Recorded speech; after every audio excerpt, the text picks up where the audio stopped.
사랑하는 성도 여러분, 또한 전 세계 및 전국의 지교회 성도 여러분, 지성전 성도 여러분, 전 세계 인터넷을 통해 Et chers 모든 성도 frères et sœurs en Christ, membres des églises branches, des sanctuaires locaux et tous les croyants qui participent au culte par satellite et sur Internet partout dans le monde entier, les téléspectateurs de GCN. C'est la troisième session de la série euh, pour sanctifier le sabbat. Dans la continuité de la dernière session, je vais vous expliquer comment sanctifier le sabbat. Et j'ai dit que vous ne devez pas faire de travail mondain, mais assister au culte et l'adoration et adorer Dieu pour sanctifier le sabbat. C'est parce que le sabbat est le jour pour rendre gloire à Dieu et pour prendre part au repos spirituel. Mais comme le monde change, certaines personnes ont des soucis et des inquiétudes car elles doivent aussi travailler le dimanche. Si vous voulez vraiment observer les jours du Seigneur dans n'importe quelle situation, le Dieu d'amour considère votre cœur et essaie de vous ouvrir la voie pour observer les sabbats. Si vous faites de votre mieux pour adorer Dieu dans vos circonstances et dans votre mesure de foi, alors Dieu ne dit pas que vous avez violé les sabbats. Mais ce que Dieu veut vraiment, c'est que vous grandissiez dans la foi pour pouvoir contrôler et régner sur les circonstances données. Et par exemple, dans le cas de Daniel et de ses trois amis, ils étaient exilés dans un autre pays, mais ils gardaient toujours le statut de Dieu. Ils gardaient le commandement de Dieu même concernant la nourriture.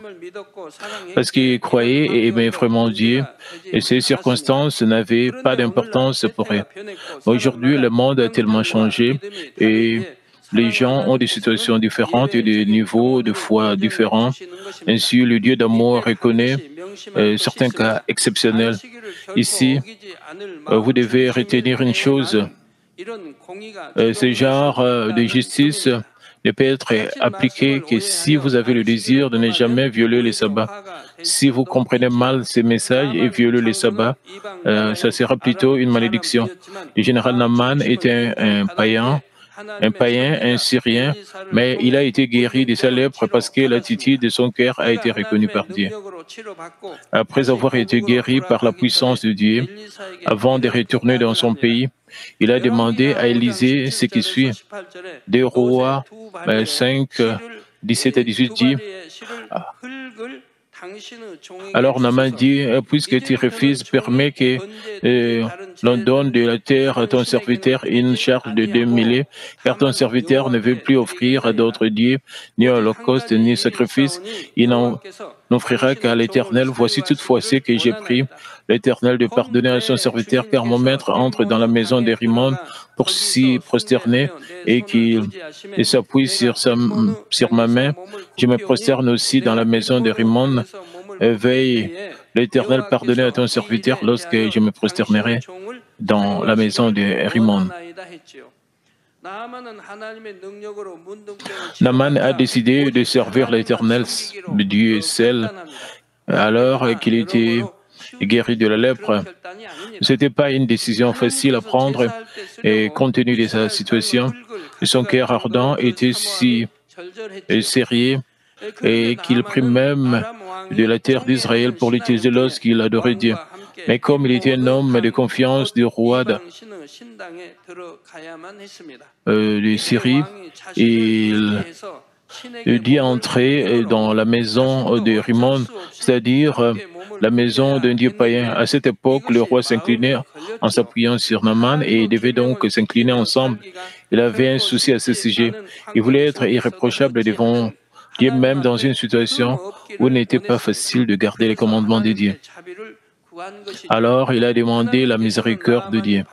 Dieu a guéri Naaman parce qu'il savait que Naaman le servirait avec ce genre de cœur.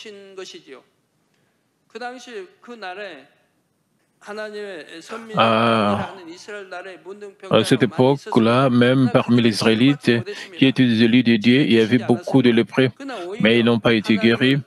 Mais un païen et qui ne servait pas Dieu était guéri. Pourquoi cela? Dieu a agi sur lui parce qu'il savait que son cœur était bon et droit et qu'il suivrait la vérité une fois qu'il connaîtrait la vérité. Ceux d'entre vous qui veulent résoudre leurs problèmes entrent dans cette catégorie. Votre cœur est le problème. J'espère que vous offrirez également ce genre de bel arôme de cœur, quelle que soit la situation dans laquelle vous vous trouvez. Ensuite, Dieu vous ouvrira la voie pour sanctifier les jours du Seigneur selon vos situations et votre foi. Il vous conduira également à le garder complètement. Enfin, il vous permettra d'atteindre la pleine mesure de la foi. Je prie au nom du Seigneur que vous puissiez être guidés vers la bénédiction et l'amour complet par la direction de Dieu. Chers frères et sœurs en Christ, pour sanctifier le sabbat, deuxièmement, vous devez sanctifier votre corps et votre cœur. Le jour du Seigneur est le jour où nous nous présentons devant l'Éternel Dieu et le Seigneur notre époux.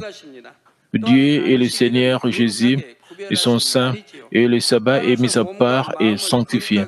Par conséquent, vous pouvez profiter de bénédictions données les jours du sabbat lorsque vous observez le sabbat avec un corps et un cœur sanctifiés. La plupart d'entre vous, membres de l'Église, vous avez déjà appris cela et vous venez à l'Église avec un corps et un cœur sanctifiés. La veille du jour du Seigneur, le samedi, vous nettoyez la maison, lavez les vêtements, prenez un bain où vous faites couper les cheveux pour vous préparer au sabbat. Vous préparez également le vêtement propre que vous porterez le dimanche. Si vous nettoyez votre environnement et votre apparence, votre esprit sera également rafraîchi. Le Juif désigne la veille du sabbat comme le jour de la préparation. Même lorsqu'il voyage dans un lieu éloigné, il rentre chez eux le jour de la préparation et observe le sabbat. Vous devez suivre leur attitude et leur cœur en plaçant le sabbat au centre de leur vie. Si vous attendez le sabbat avec impatience, vous y préparerez. Vous préparerez également les offrandes que vous donnerez à Dieu. Frères et sœurs en Christ, il est important de sanctifier votre environnement et votre corps, mais le plus le cœur pour ce faire, les jours du sabbat, vous ne devez pas participer au divertissement mondain. Je crois que ceux d'entre vous qui sanctifient le sabbat avec foi n'aiment pas regarder des programmes télévisés le jour du sabbat. Ou vous n'aurez pas de rencontres pour profiter des divertissements mondains comme aller voir un match de sport ou un film ou aller faire un pique-nique. Le jour du Seigneur est le jour pour rompre le pain de vie, louer et prier Dieu, partager la conversation avec les croyants et profiter du repos spirituel. Pour garder notre cœur sain, il est important de contrôler ce que vous voyez et entendez. Par conséquent, il est plus approprié de passer les jours du Seigneur dans le sanctuaire de Dieu. Il est également préférable de rendre les autres environnements aussi spirituels que possible. De plus, vous ne devriez pas aller dans des endroits où vous pouvez avoir des contacts avec le divertissement mondain, même si vous ne les appréciez pas vraiment.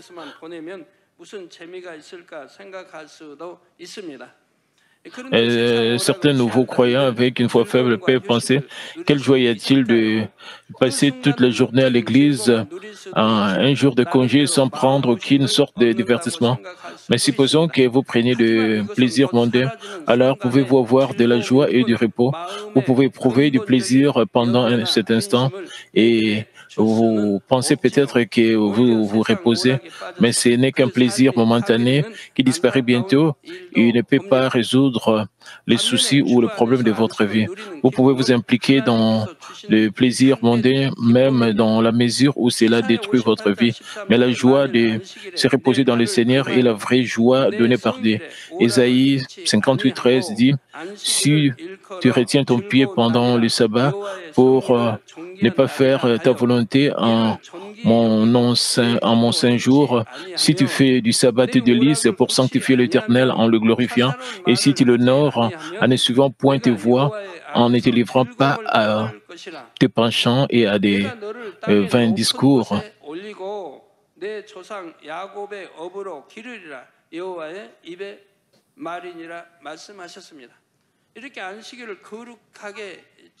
Combien de fois Dieu fait-il la promesse que Dieu vous donne la bénédiction lorsque vous sanctifiez le jour du Seigneur? C'est pourquoi Dieu l'appelle un jour béni. Et je gardais le jour du Seigneur saint et complètement, et depuis que j'étais un nouveau croyant. Observer le jour du Seigneur selon la parole de Dieu, ce seul fait était pour moi une joie et un bonheur. J'ai pris une si bonne habitude et cela a été si bon. Par exemple, je prépare toutes choses pour le jour du Seigneur le samedi. Je prépare le samedi le costume, la cravate que je porterai le dimanche. C'est la même chose avec les sous-vêtements et les chaussettes. Quand je me lève le dimanche, je prends un bain et je porte le vêtement propre que j'ai préparé le samedi. Je n'ai jamais manqué à cela.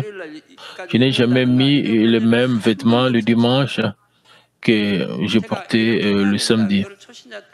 Au moment où j'ai appris que je devais sanctifier le jour du Seigneur, j'ai pris une habitude comme celle-ci et je l'ai gardée. Et puisque cela est devenu mon habitude, cela est devenu ma nature. Si vous sanctifiez le jour du Seigneur, Dieu vous donne la joie que le monde ne peut pas donner. Vous devriez vous sentir joyeux le jour du Seigneur et cela devrait être mis en œuvre. De venir à l'église, d'écouter la parole et d'offrir des louanges. Si vous avez vraiment la foi et aimer Dieu, et tout cela devrait être offert à Dieu du fond du cœur. Pour moi, il n'y a pas que le dimanche qui est le jour du Seigneur. Chaque jour est le jour du Seigneur, puisque je suis joyeux dans mon cœur tout le temps et je suis rempli de bonheur et de remerciements débordants. Et donc, chaque jour est comme le jour du Seigneur pour moi. Il y en a beaucoup qui souffrent de chagrin, de solitude, de pression. Mais est-ce que tout ne dépend pas du fond du cœur? Cela dépend de la façon dont ils gèrent leur cœur. Et c'est pourquoi Dieu vous dit de vous débarrasser de la convoitise de la chair, de la convoitise des yeux, de l'orgueil, de la vie. Lorsque vous vous en débarrassez d'abord, vous pouvez toujours vous réjouir, vous pouvez prier sans cesse et rendre grâce dans n'importe quelle circonstance. Je vous ai appris quoi faire. Dans la mesure où vous coupez les choses du monde, Dieu vous donne de la joie en vous. La joie des choses du monde est temporaire, mais quand vous en êtes coupé, et la joie vient du ciel. La joie vient du ciel. La joie et le bonheur viennent à vous et personne ne peut le vous enlever. Et je suis au milieu de cette joie, de ce bonheur et de ce remerciement. Peu importe les épreuves, les afflictions qui m'arrivent, peu importe à quel point elles sont dures, personne ne peut m'enlever ma joie et mes remerciements dans mon cœur. Je crois que vous arrivez là aussi. Si vous essayez d'imiter ma façon de vivre tous les jours, ce sera difficile pour vous.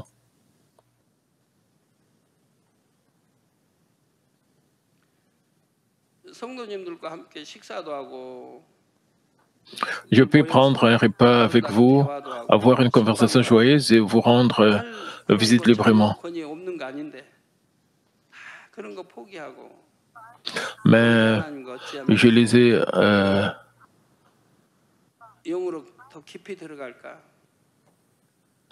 j'ai abandonné toutes ces choses.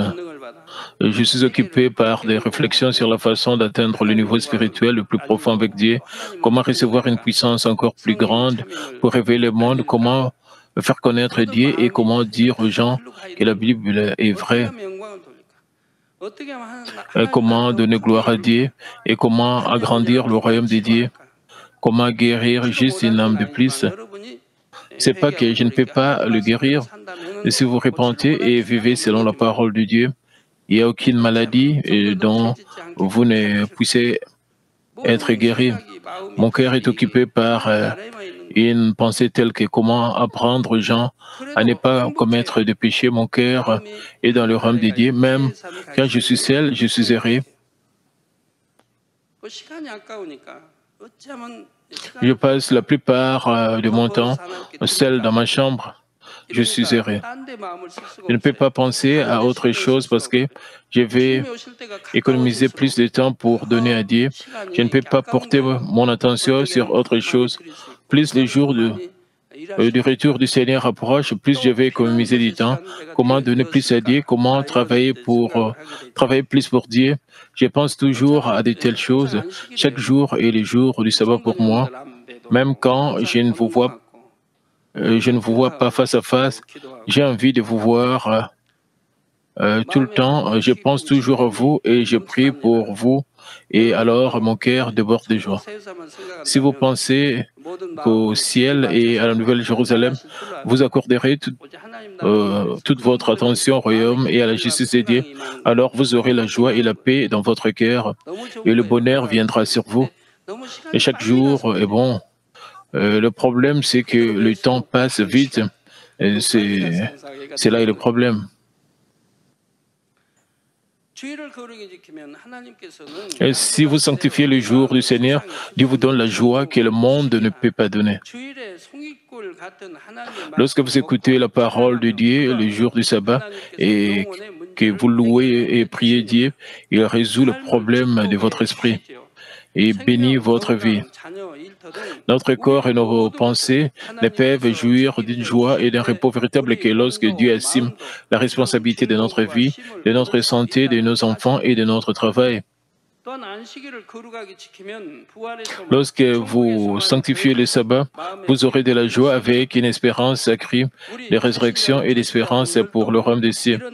J'espère que le nouveau venu ou le nouveau croyant connaîtront, les nouveaux croyants vont expérimenter également cette joie. Afin de garder le sabbat saint avec un cœur sanctifié, vous devez également garder votre cœur pour ne rien faire de mal. Cessez d'apporter de vaines offrandes.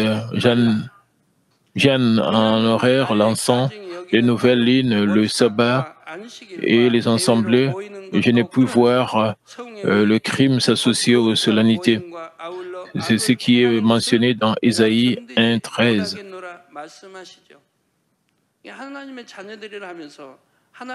Dieu dit qu'il ne peut pas supporter ceux qui font le mal, même s'ils se disent enfants de Dieu et peuple de Dieu. Je peux le comprendre lorsque les membres de cette Église commettent des péchés, et cela me rend très difficile. Quand je sais qu'ils commettent un péché, et c'est difficile à supporter. Je suis désolé pour eux, et j'ai le cœur brûlant pour eux, dans le souci, et s'ils allaient en enfer, et si toute leur vie et des chrétiens devenaient vaines, et cela devient mon deuil tout le temps. Et ceux qui ne changent pas au fil du temps, et ceux qui ne changent pas de cœur, même si je leur souris tout le temps face à face, mais mon cœur brûle, pourquoi perdent-ils leur temps en vain? À quel point seront-ils heureux s'ils changent diligemment et accomplissent la sanctification et la parfaite sanctification? Et ils recevront une bénédiction abondante et ils seront en bonne santé et se rapprocheront de la Nouvelle Jérusalem.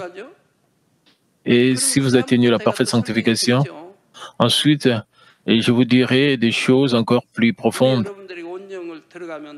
Et je vous ai déjà dit comment transformer tout en néant après avoir atteint la parfaite sanctification et entrer dans un autre esprit. Il vous a dit qu'il n'y a pas de fin dans le monde spirituel. Et c'est bien parce qu'il n'y a pas de fin. Je me demande ce que je ferais s'il y avait une fin. Il vaut mieux et continuer. Même si vous assistez au culte et à d'autres réunions saintes, si vous avez des querelles ou si vous vous mettez en colère, et cela causera de la peine à Dieu.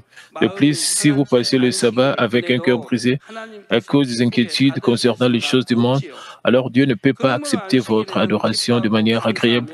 Ainsi, vous devez être joyeux et reconnaissant toute la journée du sabbat.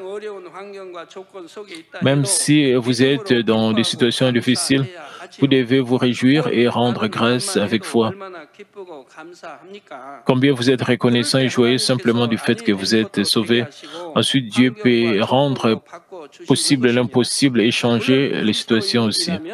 Bien sûr, un vrai chrétien rempli de l'Esprit devrait être rempli de joie et de remerciements chaque jour. J'espère que vous garderez tous votre corps et votre esprit sanctifiés en observant le sabbat et que vous apprécierez la joie et le bonheur du royaume du ciel. Chers frères et sœurs en Christ, pour sanctifier le sabbat, troisièmement, vous devez offrir toute la journée complètement. Vous devez assister au culte du dimanche matin et du dimanche soir. Il y a certaines personnes assistent simplement au culte du matin et effectuent leur travail ou partent en pique-nique. Ils n'ont pas vraiment besoin d'ouvrir leur boutique, mais ils ouvrent quand même pour gagner plus d'argent ou ils vont s'amuser. C'est juste observer la moitié du jour du Seigneur. Eh bien, ce n'est même pas observer la moitié du jour du Seigneur, puisqu'ils violent la parole de Dieu, pas pour profiter du divertissement, pas pour vendre ou acheter. Ils se moquent plutôt de Dieu, ils violent ce que Dieu interdit dans l'Ancien et le Nouveau Testament. Ils violent le jour du sabbat, mais ils disent qu'ils observent la moitié du sabbat. Combien cela est insensé. Nous ne pouvons pas dire que cela est complet. Puisque vous avez fait ce qu'on vous a dit de ne pas faire, vous avez plutôt violé le jour du Seigneur. Même aujourd'hui, les Juifs observent le sabbat très strictement. Généralement, ils restent à la maison. Même s'ils peuvent être absents de la maison pendant la semaine, ils rentrent chez eux le vendredi pour observer les sabbats. Ils rentrent chez eux avant le coucher du soleil. Ils devraient faire cela. Ils observent tout le sabbat depuis le coucher du soleil du vendredi jusqu'au coucher du soleil du samedi. Alors, puisque nous connaissons la vraie signification du jour du Seigneur, comment pensez-vous que nous devrions le garder? Si vous vous contentez d'assister au culte du matin ou du soir et que vous travaillez ensuite et que vous vous amusez, vous ne sanctifiez pas toute la journée. Il peut y avoir quelqu'un qui pense que vous pouvez simplement effectuer votre travail après la fin du culte du soir. Même si vous assistez aux deux cultes, nous ne pouvons pas dire que vous offrez toute la journée à Dieu, à moins que vous ne passiez le reste de la journée avec un cœur. Puis, si vous pensez au travail que vous allez faire ou au divertissement que vous avez prévu après le culte, vous pouvez même vous assoupir pendant le culte. Par conséquent, pour observer complètement les jours du Seigneur, vous devez assister à la fois au culte du matin et du soir et vous devez adorer un esprit en vérité. Et vous ne devriez jamais faire ce que Dieu vous a interdit de faire le dimanche. Et si vous le faites, c'est violer tous les jours du sabbat. Si vous rêvassez ou vous endormez pendant le culte d'adoration, cela signifie que vous n'avez pas vraiment adoré Dieu. Nous ne pouvons pas vraiment dire que vous avez sanctifié le sabbat. Si vous vous endormez ou vous avez d'autres pensées vaines sans prêter attention à la parole, comment pouvez-vous dire à Dieu, j'ai observé les jours du Seigneur, vous ne le verrez pas les yeux au ciel parce que vous vous sentez coupable.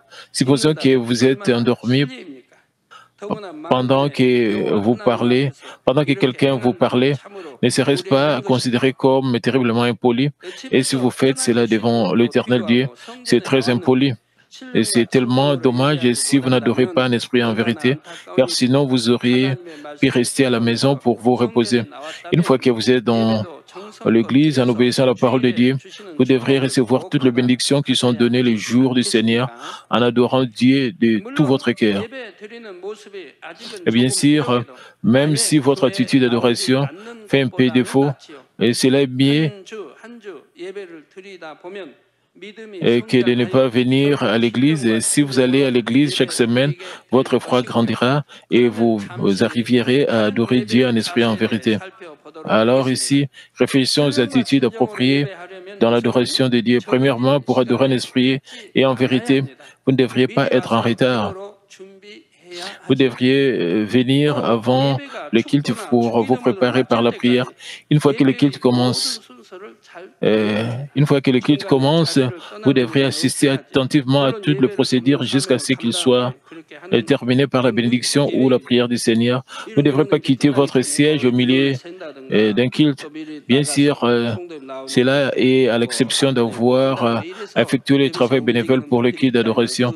Certaines personnes devraient quitter leur place pour des raisons telles que compter la congrégation, guider la congrégation. Ils le font parce que c'est leur devoir. Vous devez donc le comprendre. Cependant, quel que soit le genre de fonction qui vous est confié, vous devriez certainement recevoir la bénédiction.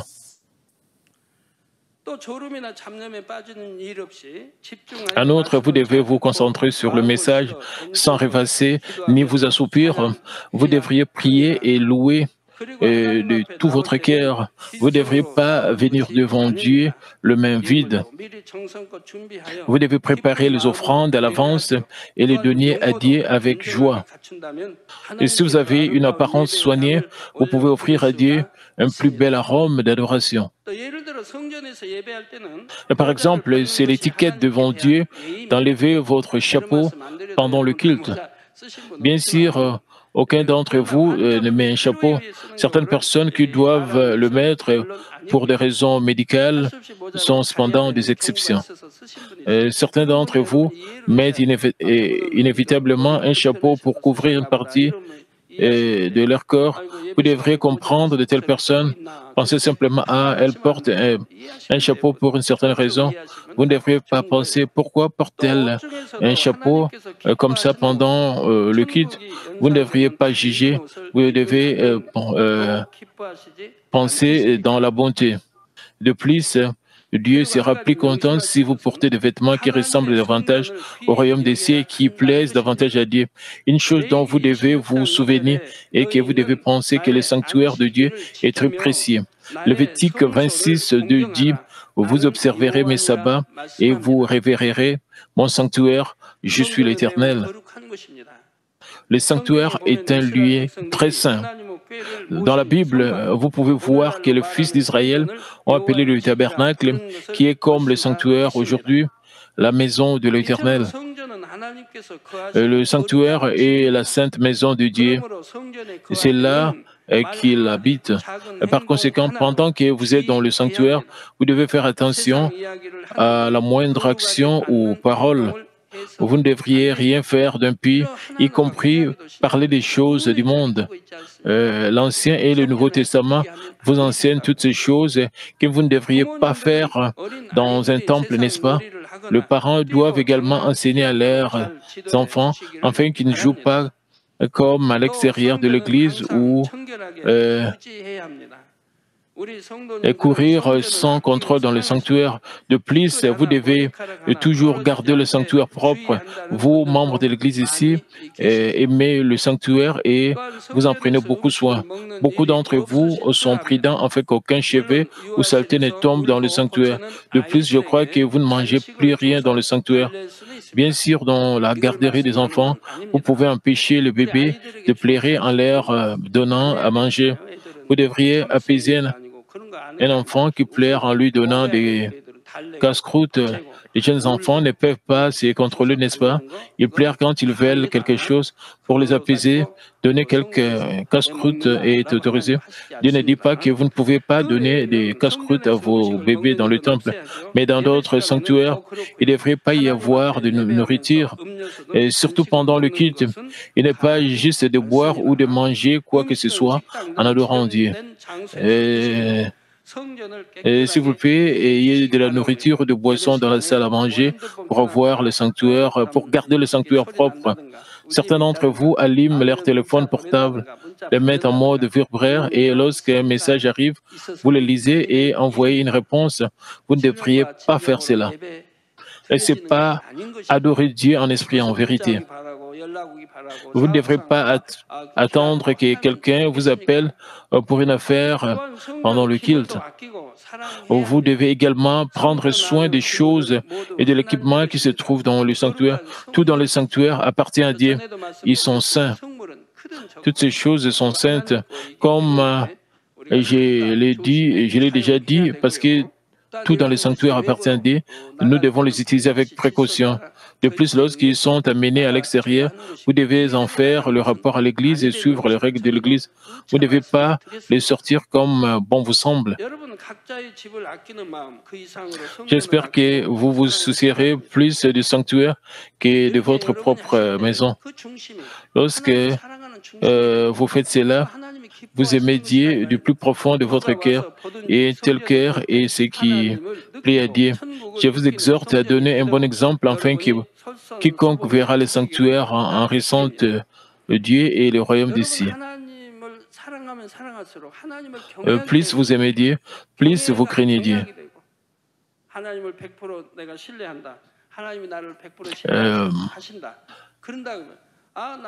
Disons que vous faites confiance à Dieu à 100% et Dieu vous fait confiance à 100%. Vous pouvez vous dire, puisque je fais confiance à Dieu à 100% et que Dieu me fait confiance à 100% et que je suis aimé de Dieu, plus que quiconque, je peux violer cette chose insignifiante. Certainement pas. Si vous aimez vraiment Dieu, vous essayez même le moindre commandement de Dieu et cela est d'aimer Dieu et vous ne devriez pas devenir impoli devant Dieu. Il y a une femme et un mari qui sont en second terme et ils se parlent grossièrement. On ne pouvait même pas imaginer 30 ans.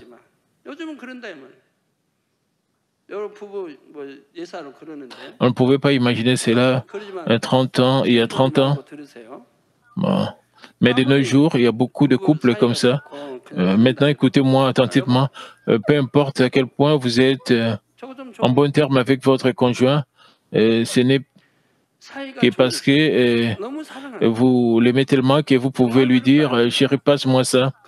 Je ne dirais pas cela si votre amour dure 30, 40 ou 50 ans, mais ce n'est pas le cas.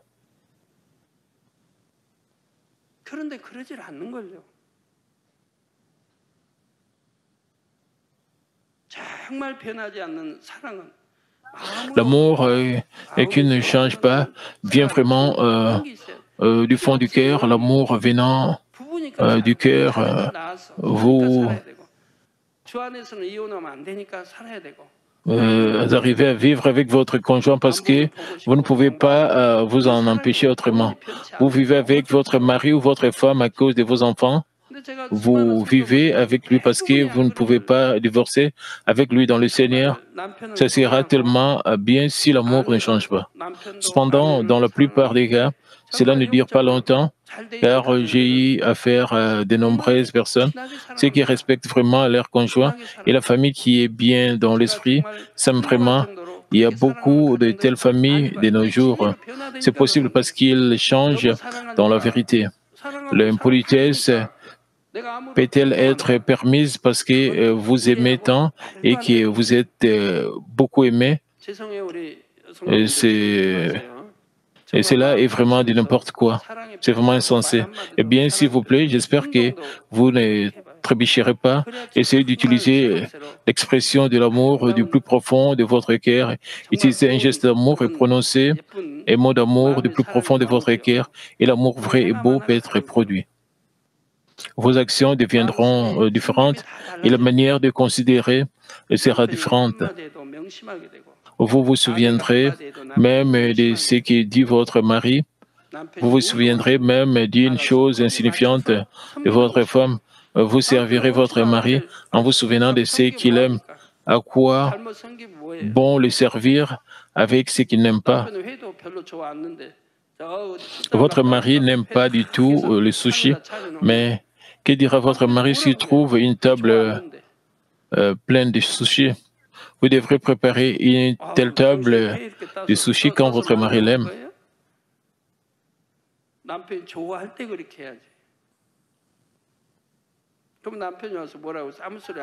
Maintenant, quand on dirait-il, il ne dira rien, mais le mangera simplement car il ne veut pas vous faire de mal. Ensuite, vous lui demandez s'il aime. Il vous a dit qu'il n'aime pas les sushis, mais vous mettez la table avec des sushis et lui demandez comment il les aime. Ce n'est qu'un exemple. Le vrai service est le service qui tient compte du cœur de l'autre. Il en est de même devant Dieu. Vous devez servir Dieu correctement en sachant ce qui lui plaît. Vous ne servez pas Dieu parce que vous ne connaissez pas grand-chose de son cœur, mais vous devez les connaître correctement, lui obéir et les servir. Lorsque vous observez les sabbats, vous devez les sanctifier de la manière dont Dieu est satisfait. Dans l'Ancien et le Nouveau Testament, Dieu désire que nous servions Dieu du plus profond de notre cœur. Il veut que nous obéissions parce que nous l'aimons. Lorsque vous obéissez, la bénédiction vient sur vous. Frères et sœurs en Christ, le maître de nos vies est notre Seigneur parce que c'est lui qui nous a rachetés de la mort et nous a donné la vie éternelle. Notre vie appartient au Seigneur et évidemment notre temps, notre santé, notre argent appartiennent tous au Seigneur. Tout comme vous décidez de donner toute la dîme, pourquoi ne décidez-vous pas de donner tout votre temps, votre santé, votre argent et tout au Seigneur, au moins les jours du Seigneur? Ça serait bien mieux si vous pouviez le faire, non seulement le dimanche, mais aussi du lundi au samedi. Mais quand même, j'espère que vous pouvez le faire au moins seulement le dimanche. Alors, il ne sera pas difficile de sanctifier le sabbat.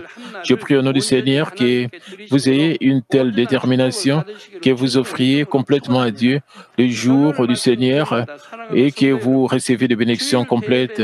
Permettez-moi de conclure le message. Chers membres, lors du culte du dimanche matin, nous avons le temps de revenir sur la semaine écoulée et de nous repentir de nos fautes. Parfois, vous ne pouvez pas garder votre cœur et faire quelque chose de la contre-vérité dans le monde pendant que vous vivez dans le monde pendant 6 jours. Néanmoins, si vous confessez vos péchés devant Dieu et que vous vous en repentez, il vous purifiera par le sang du Seigneur. Il réaffirmera que vous n'avez rien à voir avec le diable, le prince de ce monde, et vous mettra à part en tant que citoyen du ciel et enfant de Dieu. Il vous protège dans le sein du Seigneur des œuvres perturbatrices de l'ennemi diable.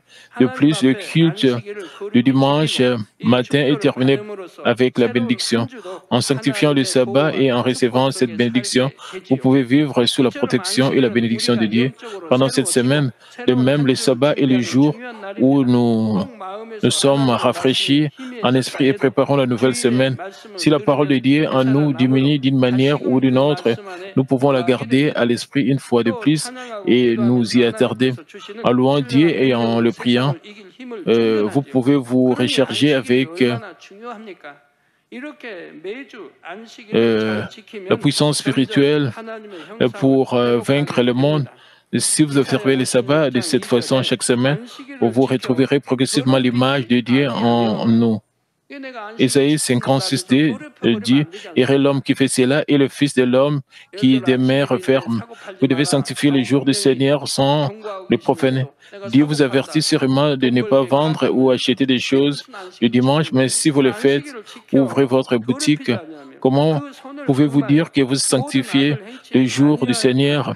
Et l'homme qui fait cela est le Fils de l'homme qui demeure ferme, gardant le sabbat pour ne point le profaner et veillant sur sa main pour ne commettre aucun mal.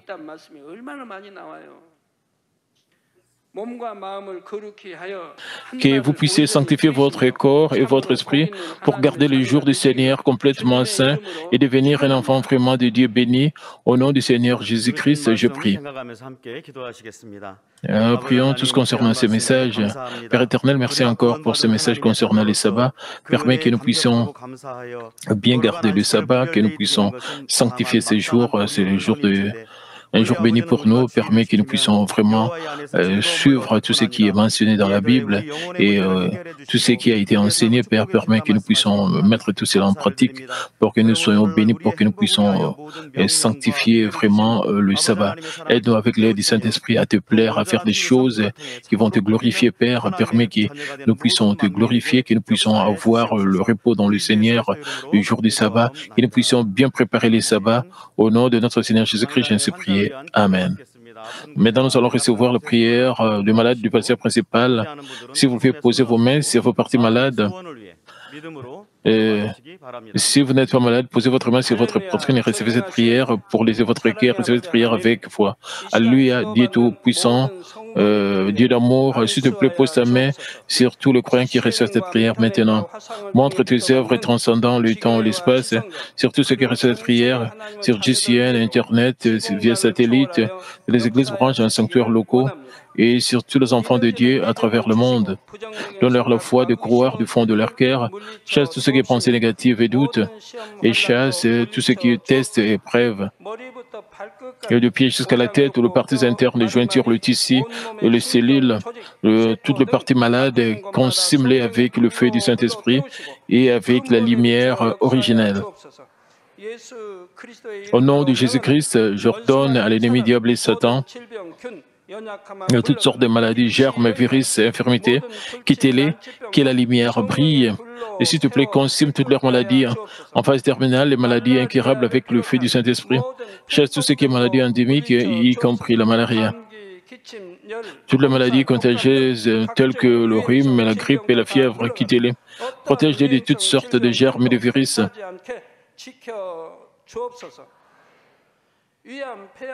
Guéris-les de tout ce qui est cancer d'estomac, des poumons, des seins, d'intestin, sida, leucémie, apoplexie cérébrale, hypertension, hypotension, diabète, problèmes de thyroïde, de cœur, de poumons, maladies des femmes et toutes sortes d'inflammations. Quittez-les. Guéris de tout ce qui est polio, AVC, arthrite, hernie discale, douleurs dorsales, maux de tête, névralgie et toutes sortes de douleurs puissent disparaître. Épilepsie, autisme, dépression, névrose, autres maladies mentales, quittez-les. Et toutes sortes de paralysies, et soient guéris, que les paralytiques se lèvent et marchent, que leurs yeux puissent bien voir, que les oreilles puissent bien entendre, que les aveugles voient, que les muets parlent, et que les sourds entendent, guérir tout ce qui est fait secondaire de toutes sortes d'accidents, guérir leurs os fracturés, restaure tout ce qui est brûlure, et permet que la sensation de chaleur puisse disparaître. Père, permet qu'il n'y ait pas de cicatrices qui restent. Et soyez purifiés de toute dépendance à la drogue, à l'empoisonnement et aux mauvaises substances. Et que le tissu mort, les cellules mortes soient régénérées. Ramène le mort à la vie. Donne à tes enfants la bénédiction de la conception. Recevez la bénédiction de la conception. Au nom de Jésus-Christ, j'ordonne à l'ennemi diable et Satan, les principautés de la puissance de l'air, les mauvaises forces dans le lieu céleste, leurs serviteurs, quittez-les. Et quittez-les, esprit impur, esprit de division, esprit de séparation, et toute force des ténèbres. Et tout ce qui est chien de méchanceté soit brisé. Ténèbres, quittez-les, que la lumière brille. Père Dieu, donne à tes enfants la force de se crier dans la prière et la puissance de rejeter le péché de devenir sanctifié. Comme leur âme prospère, elle permet que tout marche bien avec eux et permet que leur famille soit évangélisée. Protège-les de toutes sortes d'accidents et de désastres tout au long de cette semaine et bénis-les pour mener une vie prospère sans aucun problème. Avec le feu du Saint-Esprit, l'armée céleste et les anges, avec tes yeux enflammés, protège tous tes enfants, leurs familles, leurs lieux de travail, leurs affaires. Donne aux étudiants la sagesse et l'intelligence. Donne-leur la toussance et la ferveur de bien étudier. Et s'il te plaît, garde leur cœur, leurs pensées, des choses mondaines, et permets qu'ils puissent t'aimer avec plus de ferveur. Et que tes enfants mangent ou boivent, ou dans tout ce qu'ils feront, et permets qu'ils puissent le faire pour te glorifier, Père Dieu. Et qu'ils soient capables de témoigner au sujet du Dieu vivant en disant « J'ai rencontré et expérimenté Dieu, j'ai reçu ses réponses et ses bénédictions. » Père Dieu, merci. Et sois glorifié toi seul. Au nom de notre Seigneur Jésus-Christ, j'ai ainsi prié. Amen.